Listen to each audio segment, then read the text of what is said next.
Ayan guys, at yan po yung mga bangka, yung mga basnig po dito sa Cavite City.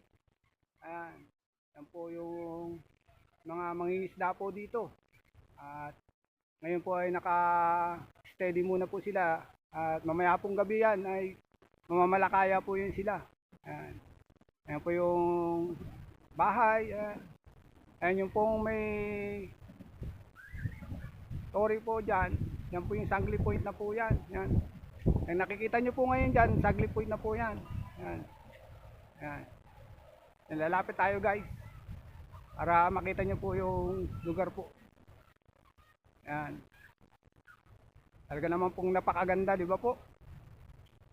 Talagang nakakaliw pong mamasyal po. Dito po sa lugar po ng Cavite City. Yan. Ayan po yung